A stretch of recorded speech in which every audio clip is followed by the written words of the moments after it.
Tech Advisor. Welcome to my TV buyer's guide. In this video I'm going to talk about considerations you need when buying a TV, you're investigating buying a TV, or you're just in the retail shop, so you're looking online. How am I qualified to talk about TV technology?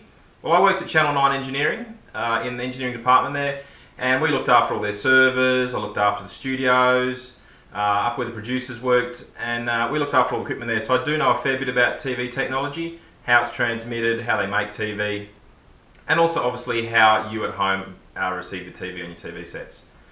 There are going to be three parts to this buyer's guide, and I'm going to make three separate videos, one for each part of the actual buyer's guide. The first part I'm going to talk about is the history of TV, where TV started, how it's changed, and kind of where it's heading in the future as well. Then in the second part, I'm going to talk about the technical explanations, all the nitty-gritty stuff about what all the jargon means in plain language, basically. And the third part, I'm going to talk about things to consider when buying a TV, the really important parts. Cut to the chase. This is the kind of stuff you really need to consider when buying a TV. You don't need to know the jargon, so if you need to, you can skip to the third part of the video and find out exactly what you need to know. That's the end of the intro, so let's move on to the first part, which is history of TV. So welcome to part one. We're going to talk about the history of the TV, where it came from, who invented it, and facts like that. So in 1884, the first ever patent for an electromechanical TV was submitted by a man called Paul Julius Gottlieb. He was from Germany. It wasn't a working model, he didn't actually have a working model, but he had the patent for the design of a electromechanical TV. Then in 1925, the first ever working electromechanical TV was made by John Logie Baird, who was a Scotsman. Just for the Australian viewers, the Australian Logie Awards, which is awards for TV shows, was named after John Logie Baird. In 1928, the first electronic TV was created by Philo Farnsworth, who was an American. In 1846, the first ever mass-produced black and white TVs were made. So mass-produced as in they weren't just experimental, they were actually common, and they were purchased in retail stores and sold to the public.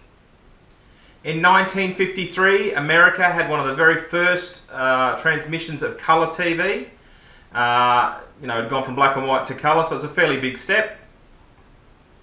In 1955, the first ever wireless remote, like the picture up in the top there, was created so that we could all sit on the couch, eat chips and watch the TV and not have to get up to change the channel. In 1982, Seiko developed the first ever TV watch. So it was a tiny little watch, plugged in. The problem was the big part was the actual tuner. It was really large and you had to stick it in your pocket. So while the TV was a small watch, you still had to have a fairly large tuner to actually be able to watch the TV. In 1992, Fujitsu produced the first ever colour plasma TV. So there were plasma screens before 1992. They were just experimental. They were used in laboratories just to see if you could actually produce pictures with a plasma screen. But in 1992, Fujitsu made the first ever colour plasma TV. In 1993, the first high-definition digital broadcasts were transmitted in the United States. In 1995, the world's largest LED display at 500 metres by 30 metres was opened up in Las Vegas. It's on Fremont Street. The casinos all around it. Down the middle is a huge mall. Down the mall is on the roof, on the domed roof, is a large LED display where they put on really cool displays and stuff. It's very, very cool. In 2000, rear projection TVs become really popular because they're large, so LEDs and plasmas weren't getting really, really big at that stage. But if you got yourself a rear projection TV, you could get yourself an 80 or 100 inch TV. Downside is you had to buy bulbs, and yeah, they were fairly bulky TVs. In 2004, the first full high definition TV transmission took place. In 2007, Sony released the first ever OLED TV, and I'll explain what OLED TV means in the next part of the video when we talk about technical stuff. It was a massive 11-inch screen, but it just proved that OLED would be good as a TV screen. Best thing about OLED is really, really thin, really, really light. In 2010, Samsung released the first ever LED, 3D LED TV. So you can put the glasses on, you can watch 3D on your TV at home.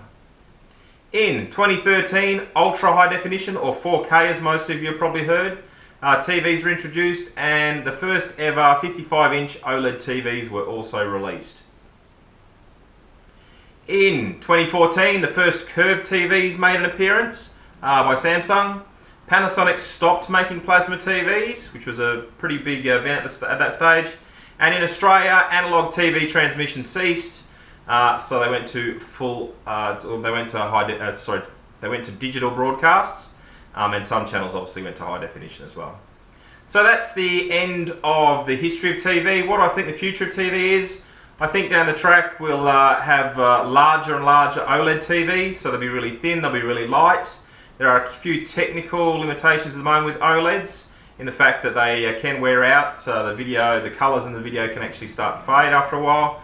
But I think that's the future at this stage. Bigger and bigger LED TVs, and probably better and better resolutions as time goes on. So that's the end of part one. In part two, we're going to talk about technical considerations about when buying a TV. So I hope to see you in the next video. See ya. Bye.